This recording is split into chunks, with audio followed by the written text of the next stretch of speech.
Ahí se ve, profe. Excelente. Muy bien. Le tocaba dar la clase a la doctora Laura García.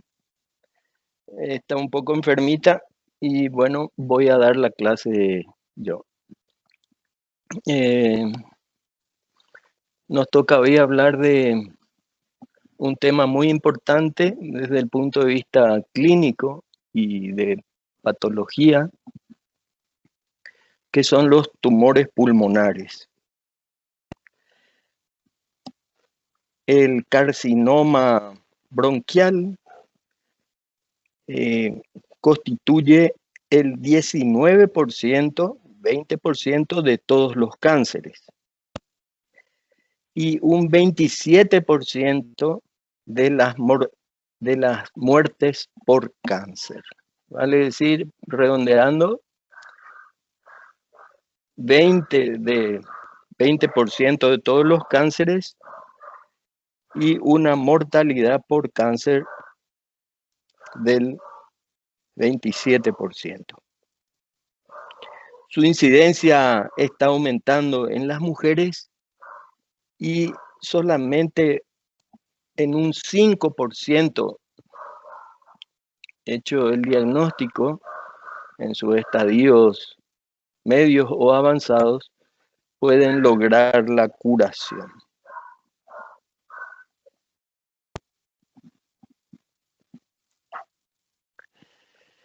En el pulmón hay tumores malignos y benignos, pero la mayoría son los carcinomas bronquiales o broncógenos, del 90 al 95%.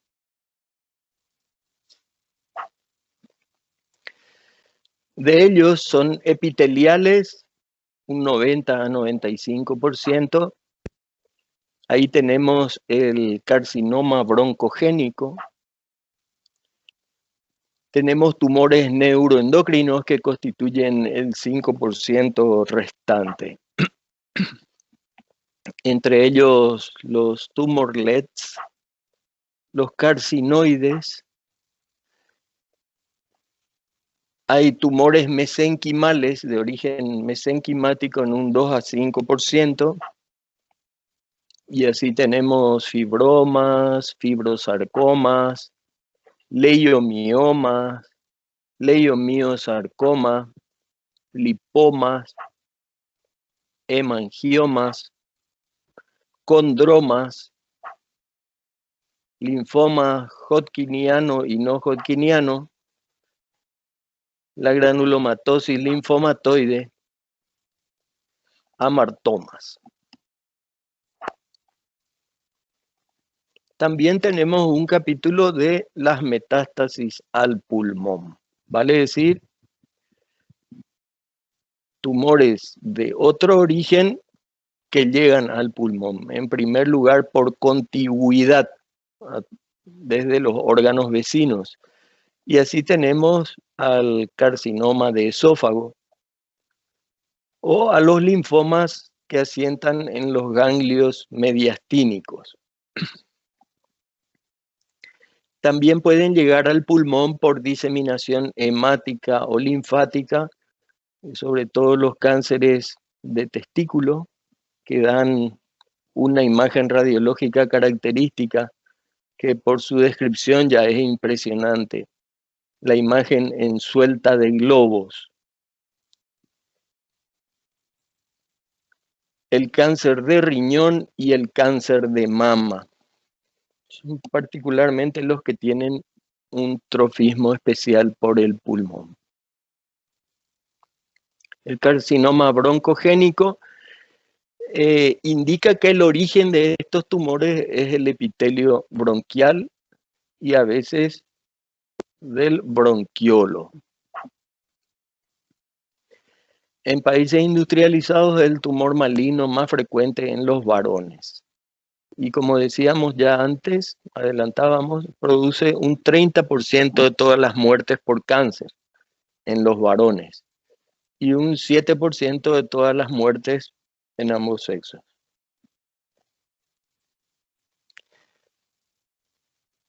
Este suele ser el sitio de origen en relación con los bronquios o en la zona periférica en relación con los bronquiolos. Aquí se inician los cambios celulares que después desembocan en el desarrollo del cáncer. La mortalidad por cáncer bronquial ha aumentado en las últimas décadas. En Chile se estima en 18 hombres y 5 mujeres por 100.000 habitantes. Es más frecuente en varones, edad promedio de 60 años, y la frecuencia ha aumentado especialmente en mujeres en estrecha relación con el hábito de fumar, hasta el punto que este hábito que han adquirido las mujeres ha superado al cáncer de mama, que suele ser el otro cáncer prevalente en las mujeres. Bueno, y existen factores de riesgo que influyen en el desarrollo de esta patología. El hábito de fumar, el tabaco, riesgos industriales y también la influencia de la contaminación atmosférica. En relación con el tabaco, tienen relevancia la cantidad de cigarrillos fumados o el consumo diario. También el hábito o la tendencia a inhalar el humo, la duración del hábito de fumar. Y los estudios epidemiológicos han demostrado estas relaciones. El humo del cigarrillo contiene más de 1.200 sustancias tóxicas. Citaremos solo algunas. Los hidrocarburos aromáticos policíclicos del tipo de benzopireno, agentes derivados del fenol, elementos radioactivos como el polonio 210, el carbono 14, el potasio 40. Y otros contaminantes como arsénico, níquel, mohos y aditivos. Bueno, ¿qué inducen esos irritantes? ¿Qué inducen? ¿Qué producen en el epitelio bronquial? La aparición de atipias e hiperplasia en el epitelio bronquial.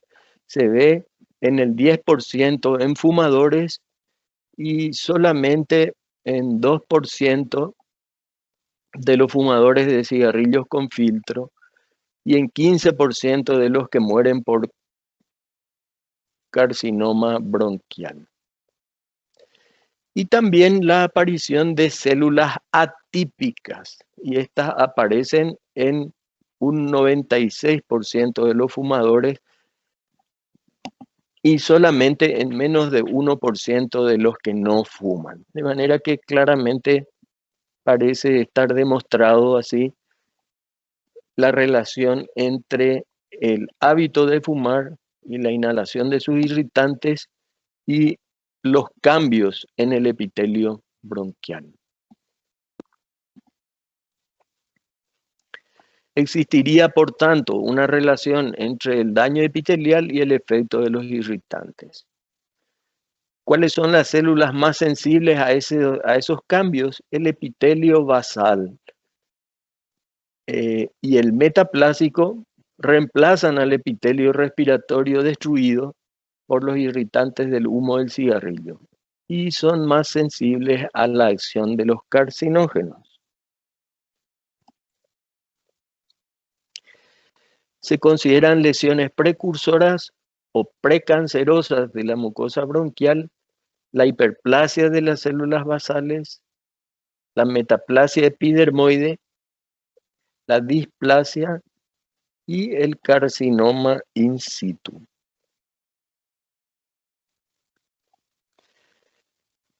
Siempre que se habla de cáncer, necesariamente hay que recurrir a la anatomía patológica y a la clasificación histológica. Esta es la de la Organización Mundial de la Salud.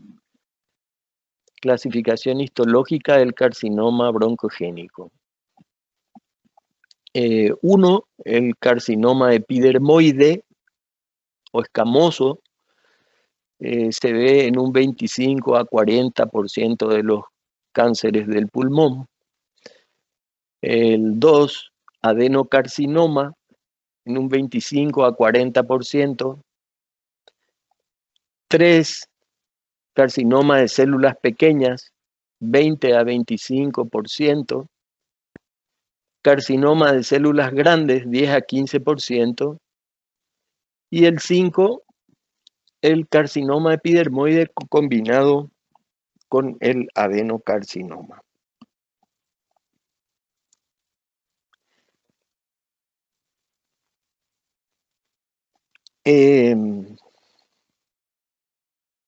Resumiendo, escamoso, 30%, para usar un punto medio para recordar. Adenocarcinoma, 30% también. De células pequeñas, un 20%. De células grandes, un 10 o 15%. Y el carcinoma de células alveolares, no está citado aquí, carcinoma de células alveolares, que es muy raro, menos de 1%. Clínicamente, la división más importante, la que se debe tratar de reconocer, es entre el carcinoma de células pequeñas y el carcinoma de células grandes o no células pequeñas.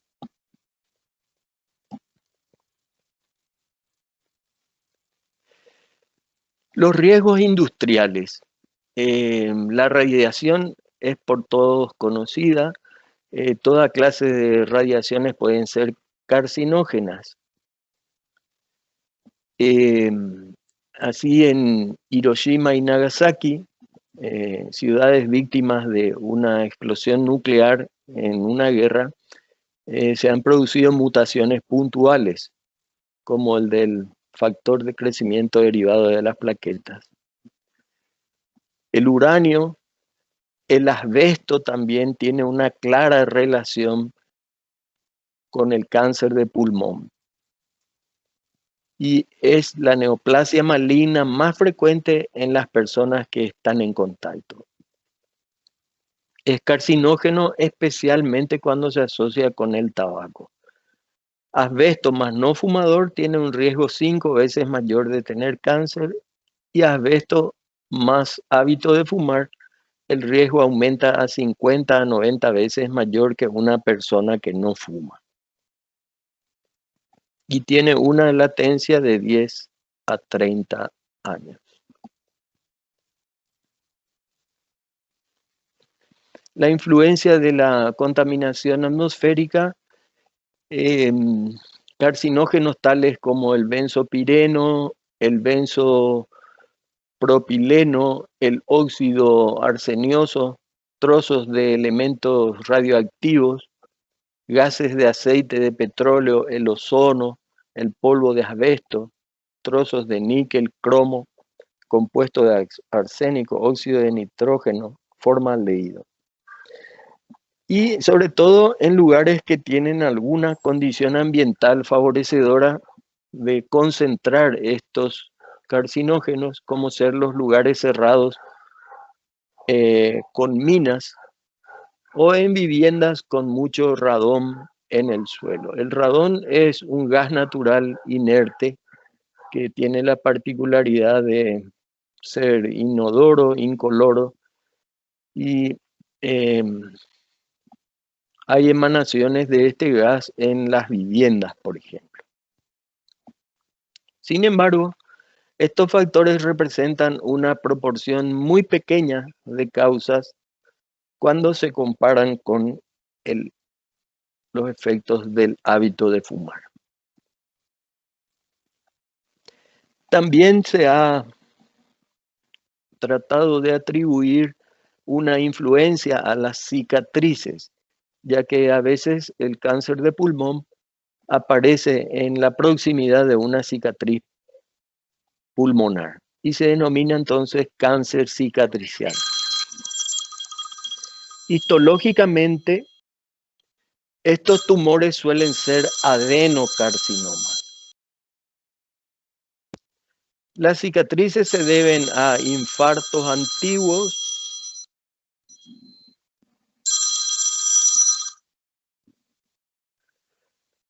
cuerpos extraños de metal, heridas o infecciones granulomatosas como la tuberculosis, por ejemplo.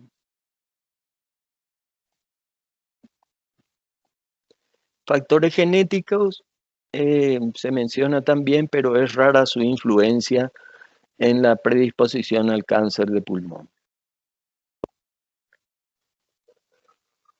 Las lesiones precursoras o precancerosas de la mucosa bronquial son aquellas citadas ya, la hiperplasia de las células basales y de las células caliciformes, la metaplasia epidermoide, la displasia o el carcinoma in situ. En casos de carcinoma bronquial manifiesto, en las zonas vecinas se encuentran la hiperplasia y la metaplasia en casi el 90% de los casos. Hay displasia en el 40% y hay carcinoma in situ en 20 a 30%. El tiempo de transformación calculado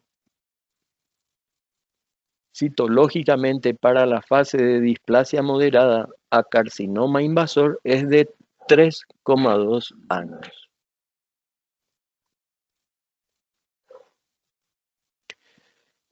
Y volviendo a la clasificación histológica, el carcinoma epidermoide, habíamos dicho un 30% para recordar la cifra, puede ser bien diferenciado, moderadamente diferenciado y pobremente diferenciado. El adenocarcinoma, también hablábamos de un 30% para recordar la cifra, puede asentar en el bronquio y tener un tipo histológico acinar, papilar o sólido, o puede asentar también en el bronquiolo terminal o el alveolo mismo. El carcinoma de células pequeñas en avena o at cells, semejante a un linfocito, puede ser de células intermedias poligonales y también mixto combinado con el CA epidermoide.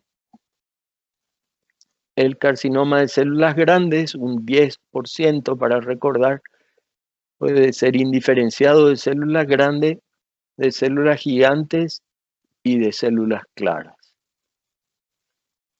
Y el CA epidermoide combinado con el adenocarcinoma. Esto es materia de otra asignatura de anatomía patológica en donde se ve con detalle. Pero necesitamos tocar también para tener una idea desde el punto de vista de la patología médica. Morfología.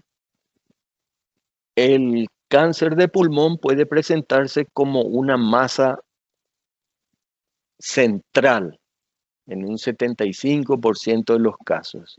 Y se trata de cáncer epidermoide o de células pequeñas. O puede presentarse como una masa periférica en el campo pulmonar en un 25% de los casos y tratarse de adenocarcinoma o carcinoma bronquiolo alveolar. El cáncer pulmonar comienza como una zona de atipia citológica in situ.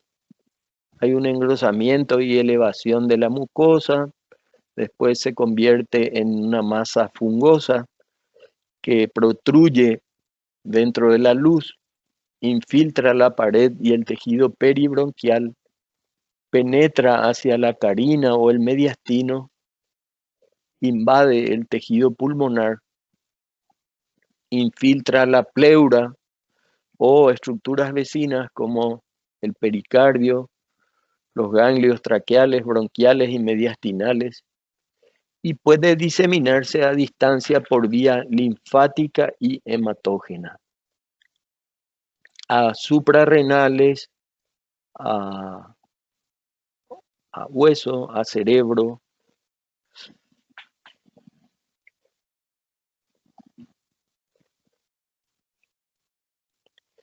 El carcinoma epidermoide es más frecuente en varones fumadores. Tiene su origen en bronquios centrales mayores, infiltra localmente y da metástasis tardías. La velocidad de crecimiento del tumor es mayor que en otros cánceres.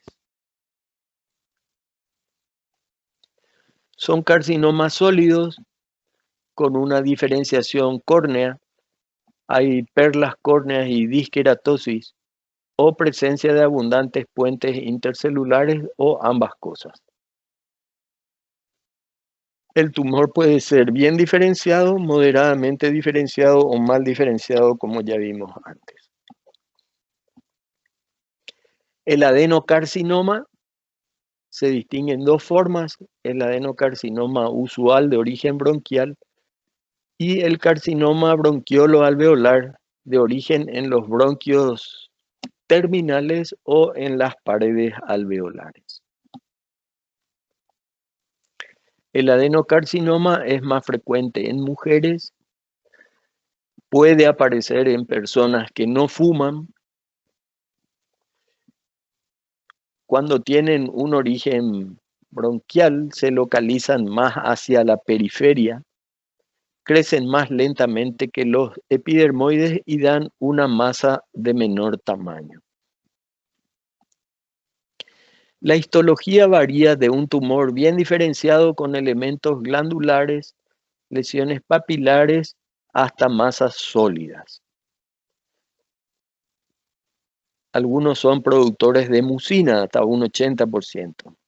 Y se asocian a veces a zonas de cicatrices de infarto pulmonar o cicatrices de lesiones tuberculosas antiguas.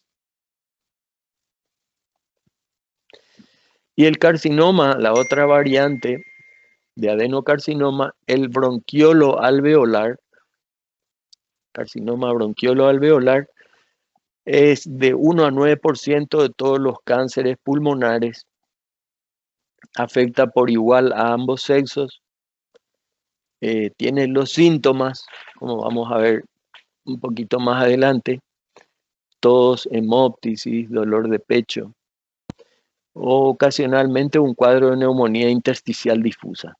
Y se disemina y da metástasis más tardíamente. A la macroscopía se presenta como un nódulo único periférico o nódulos difusos que a veces confluyen y impresionan la imagen de una neumonía. A la histología se ve agrupaciones celulares papilares bien diferenciado con células cilíndricas cuboidales que tapizan los tabiques alveolares y producen mucina. Y el origen, mezcla de células bronquiolares secretoras, mucina, células claras y neumocitos tipo 2.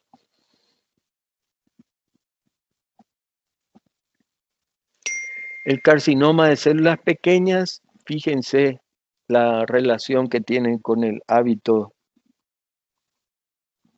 de fumar.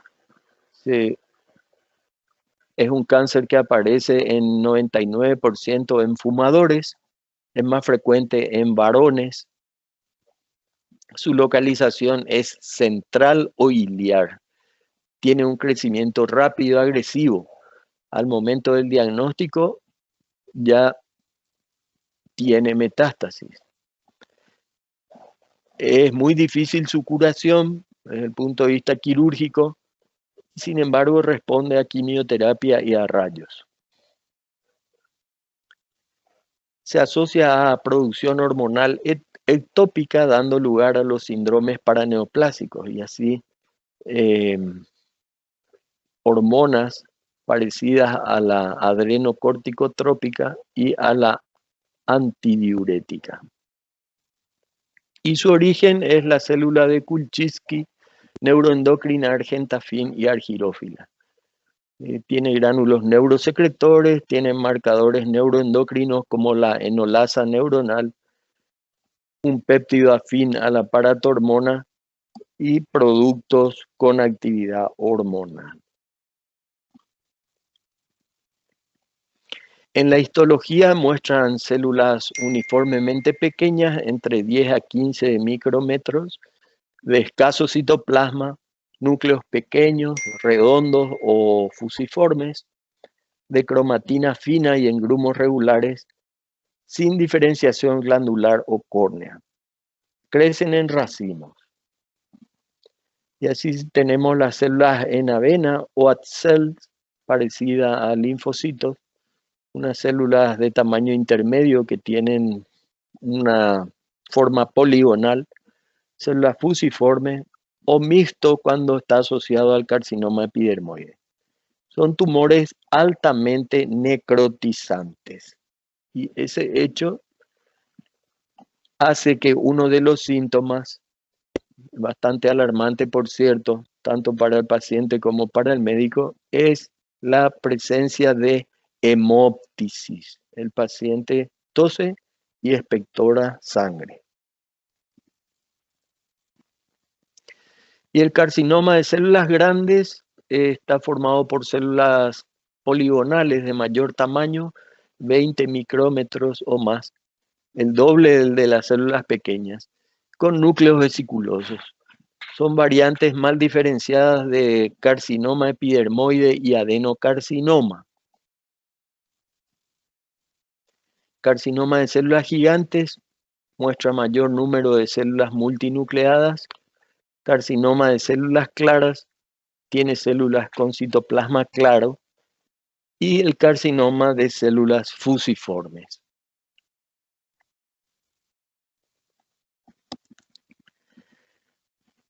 Bueno, el cáncer de pulmón es una neoplasia insidiosa, es agresiva, aparece habitualmente en la sexta década de la vida y los pacientes llevan varios meses con síntomas. Las principales manifestaciones clínicas son la tos, en la diapositiva no está en orden, en un 80% de los pacientes. La hemoptisis en un 70%, la disnea o dificultad respiratoria en un 60% y el dolor de pecho en un 40%. Recordar entonces, tos, hemoptisis, disnea y dolor de pecho. También debe hacernos evocar la sospecha de un cáncer de pulmón cuando tenemos una neumonía recurrente o una neumonía que tarda en curarse o de resolución lenta. Cuando hay pérdida del apetito, cuando hay pérdida de peso. Y ante algunos signos clínicos como la caquexia, la anemia, los dedos hipocráticos, conformando lo conocido como la osteoartropatía hipertrofiante néumica de Van der Berg-Marie. Los dedos en palillo de tambor con un engrosamiento de las últimas falanges y las uñas en vidrio de reloj.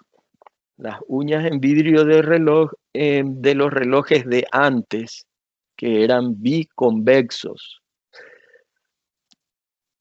Un signo precoz de los cambios hipóxicos de la uña es la desaparición del ángulo de la uña y la piel que recubre la base de la uña. Normalmente ahí hay un ángulo que, confrontando las dos uñas de los dos índices, podemos ver a su través como un triángulo asimétrico. La desaparición de ese ángulo hace que ese triángulo no se pueda ver y haya un contacto directo de ese ángulo uno con otro.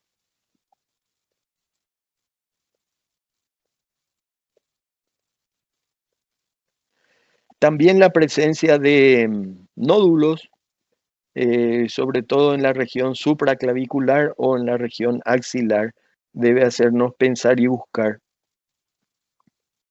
un cáncer de pulmón.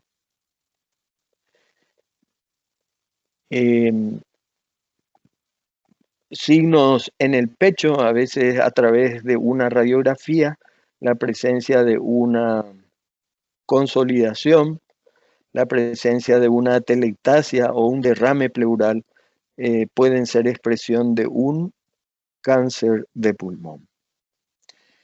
Y también las metástasis, a veces un cáncer de pulmón oculto da dolores de hueso, da hepatomegalia, signos neurológicos focales, síndrome cerebeloso, una miopatía proximal o una neuropatía periférica, todo como manifestaciones paraneoplásicas.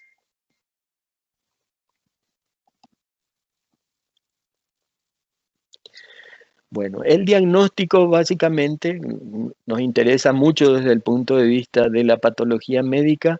Debe haber una fuerte sospecha en base a las manifestaciones clínicas, estas que citamos anteriormente, la tos, la hemóptisis, la disnea y el dolor de pecho.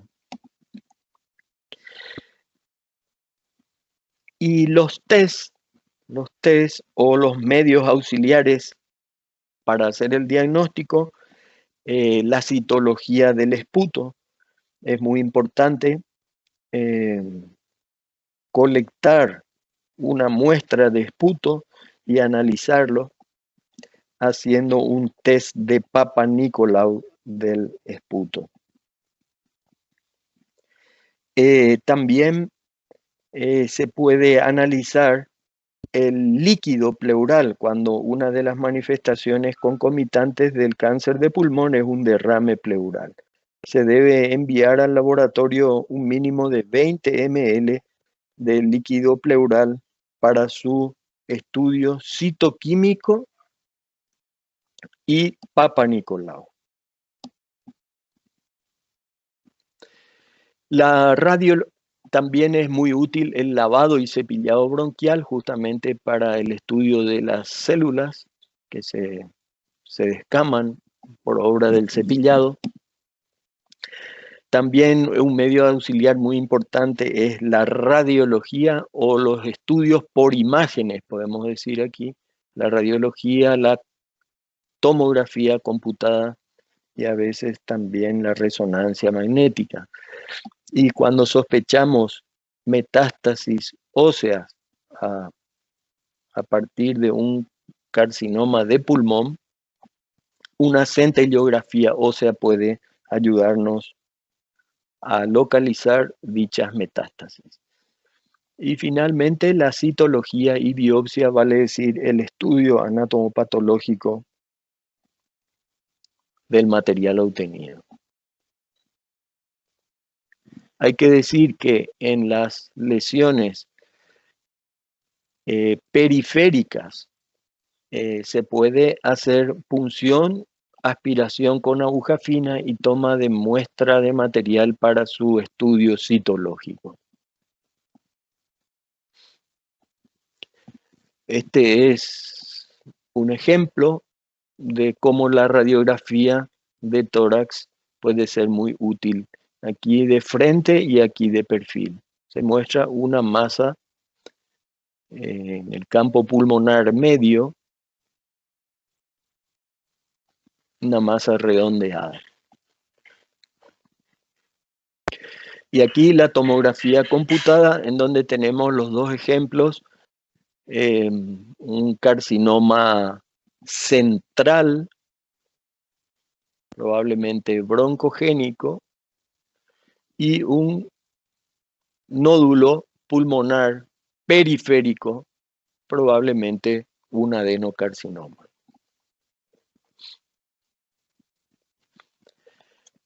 Bueno, la diseminación del tumor en el pulmón produce efectos locales. Y esos efectos locales, por ejemplo, cuando se produce una obstrucción tumoral de las vías respiratorias, eso puede expresarse clínicamente como una neumonía, un absceso o una atelectasia de un lóbulo del pulmón. Cuando hay una obstrucción por acumulación de los lípidos celulares en macrófagos espumosos, da una neumonía lipoidea, una neumonía que tarda en resolverse porque no es del resorte de los antibióticos, ya que no es una neumonía de origen infeccioso. Cuando el tumor se propaga a la pleura, bueno, se expresa clínicamente como un derrame pleural. Cuando hay invasión al nervio laríngeo recurrente, aparece una ronquera o una voz bitonal.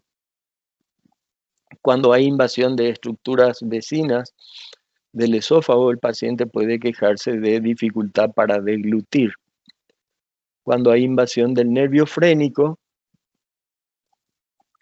puede haber una parálisis diafragmática que se intuye por un hemidiafragma más elevado en la radiografía de tórax. Cuando hay invasión de la pared torácica, hay lesiones líticas en las costillas. Cuando hay compresión de la vena cava superior, aparece el síndrome de la vena cava superior con un edema en esclavina. La esclavina es un accesorio de vestimenta de los cruzados que se ponían un accesorio de vestimenta que le cubría la mitad del pecho, la cabeza y dejaba libre la cara para soportar el peso de las armaduras de metal.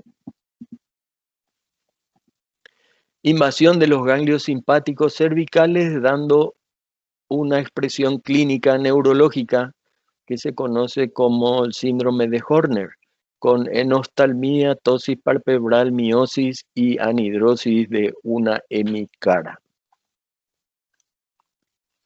Y cuando hay invasión del pericardio o afectación del pericardio, se produce una pericarditis con un derrame pericárdico y un taponamiento, una situación temible que pone en peligro la vida.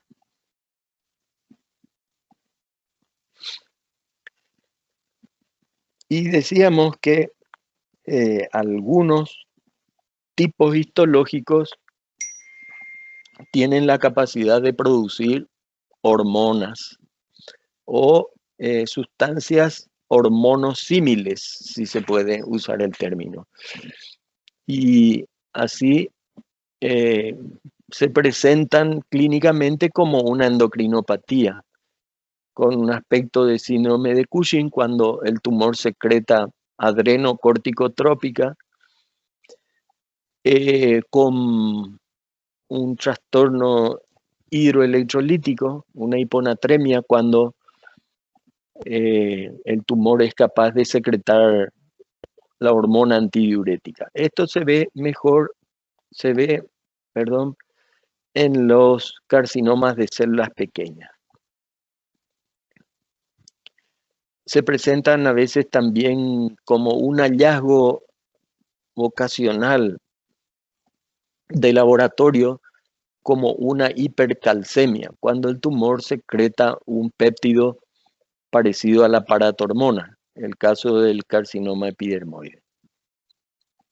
Los tumores carcinoides secretan serotonina y los que producen calcitonina se presentan con un síndrome de hipocalcemia con tetania. Síndromes neuromusculares, la miastenia y la neuropatía periférica, eso se ve en el carcinoma broncogénico. También hay manifestaciones dermatológicas, siempre paraneoplásicas, como la acanthosis nigricans, la dermatomiositis, también manifestaciones óseas y articulares. Ya hablamos de la osteoartropatía hipertrófica y las acropaquias, en el caso del carcinoma broncogénico. Y también manifestaciones vasculares como la trombosis venosa profunda por productos tumorales, como se ve en el carcinoma broncogénico. Hay un tumor particular, el tumor de Páncreas, se localiza en el vértice pulmonar y tiene la particularidad de invadir el plexo simpático cervical y da un dolor en el trayecto del nervio cubital, vale decir, en la cara interna del miembro superior. Y también se expresa con el síndrome de Horner que habíamos comentado antes, con enoftalmía, disminución de la hendidura palpebral, ptosis, párpado caído, miosis, pupila pequeña y anhidrosis unilateral.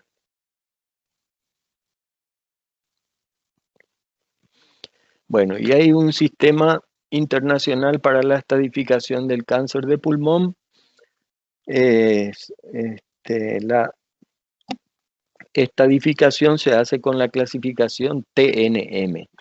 T se refiere al tumor, N se refiere a nódulos linfáticos, ganglios, básicamente, y M a las metástasis.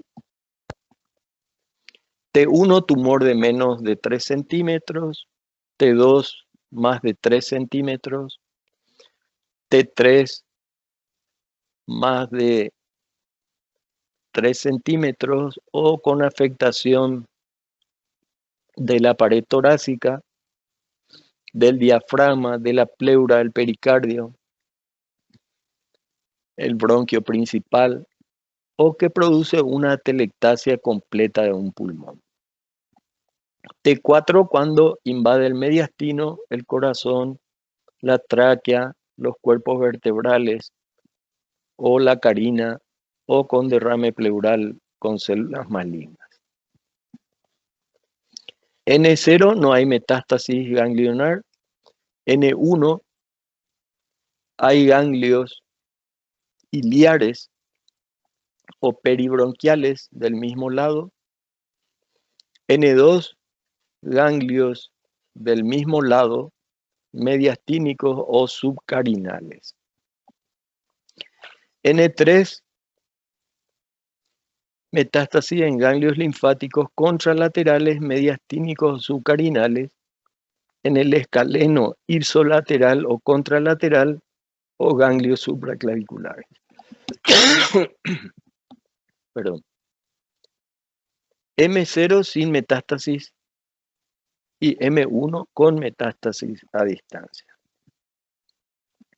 Y esto permite clasificar al cáncer de pulmón en estadios. Estadio 1 es T1 sin ganglios ni metástasis. Estadio 2, T1 o 2, N1, M0. Estadio 3A, T1 a T3, N2, M0.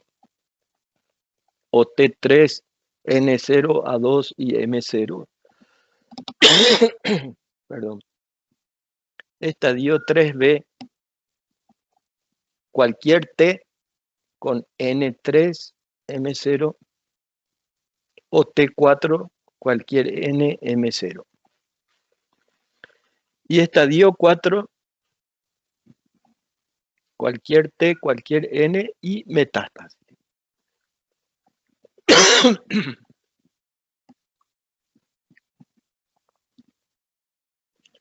El pronóstico.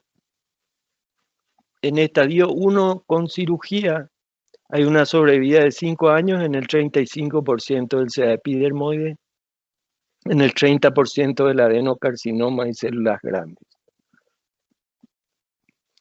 En el células pequeñas localizado, etapa 1, recuerdan que habíamos dicho que era sensible a la radioterapia y a la quimioterapia. Sin embargo, la sobrevida a los 5 años es de 15 a 25% nada más, y los que no se tratan de 6 meses a 1 año y medio de sobrevida. Y los tumores en estadios avanzados, 5% de sobrevida a los 5 años en general para el carcinoma broncogénico.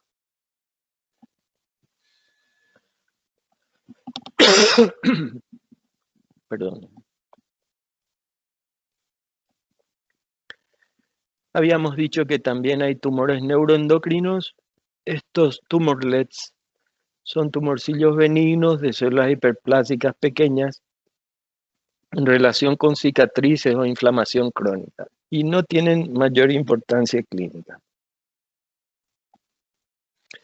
El carcinoide bronquial se ve en menores de 40 años en ambos sexos. Diferenciación neuroendocrina de las células de Kulczycki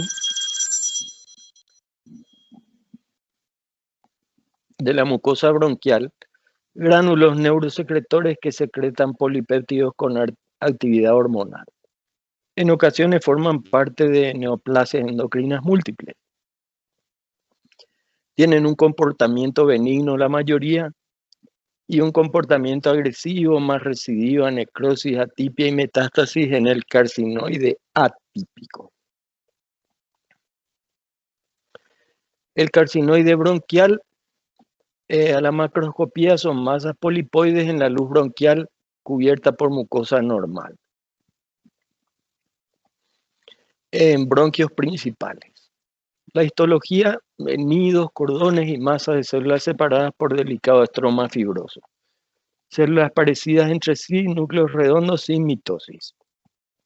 Y sobreviven 50 a 95% a los 5 o 10 años. Otros tumores, el amartoma pulmonar es un tumor benigno, es un nódulo de 3 a 4 centímetros de diámetro. A la histología hay un cartílago maduro, a veces con hendiduras tapizadas por epitelio respiratorio con mezcla de tejido fibroso, grasa y vasos sanguíneos. Son crecimientos excesivos de tejidos normales maduros. Y ya decíamos las metástasis del pulmón a otros órganos por contigüidad a la pleura, al pericardio y a la parrilla costal. Por vía linfática a los ganglios mediastínicos. Y la diseminación extratorácica normalmente por vía hemática a las suprarrenales en un 50%, al hígado en un 30-50%, al cerebro un 20%, a hueso un 20%. El adenocarcinoma tiene predilección por las metástasis cerebrales.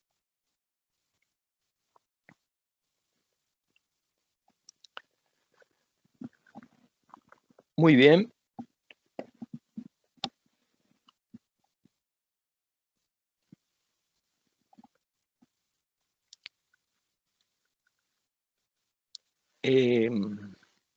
¿Alguna duda, alguna aclaración que necesiten? Profesor, Escucho. yo tengo una duda. Decía ahí que el tumor podría ser central y periférico. ¿Eso qué significaría? ¿Que uno está dentro de la pared y el otro está hacia afuera, verdad? ¿O cómo sería? No, todos son cánceres o tumores del pulmón. Y se refiere, lo de central o periférico se refiere al campo pulmonar. El campo pulmonar en una radiografía de tórax se divide en 3 porciones. Central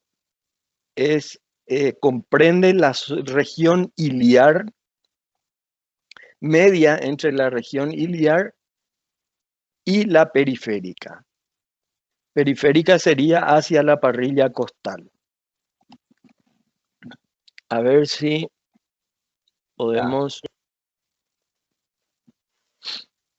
¿Se entiende? Sí, entiendo. Gracias. Los centrales son básicamente los broncogénicos y los periféricos los adenocarcinomas, de un modo grosero, ¿verdad?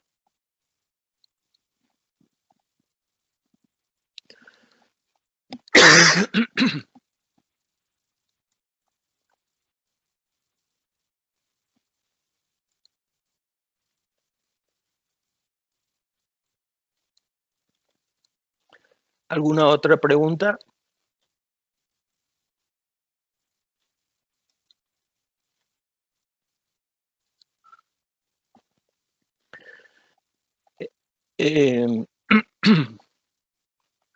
Aquí para aclararle al compañero, perdón.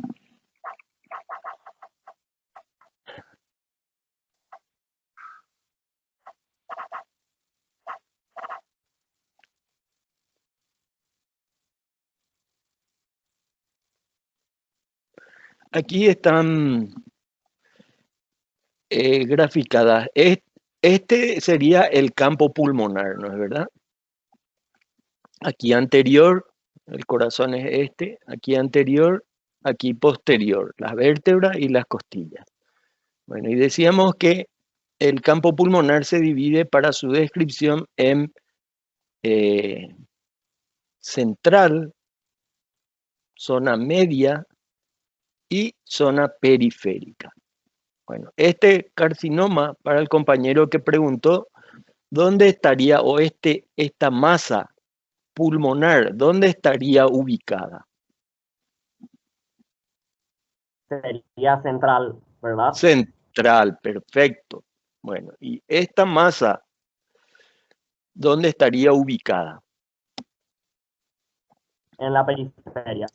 En la periferia, perfecto. De manera que central sería aquí, zona media sería esta y periférica sería esta. Pero todos tumores dentro del pulmón, si se entiende. Entiendo. Gracias, profe. Nada.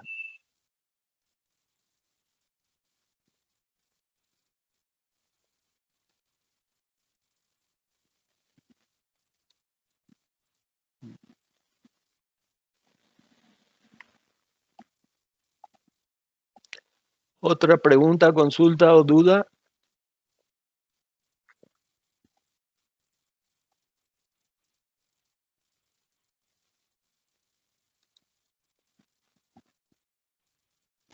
No, profe. Bueno, muy bien. Entonces damos por terminada la clase de hoy. Les agradezco su comprensión y su ayuda, su atención. Que estén muy bien. Muchas gracias. Gracias, profe. Gracias, profe. Hasta luego. Gracias, doctor. Adiós. Gracias, profe. De Chao, nada. profe, gracias. Suerte, gracias.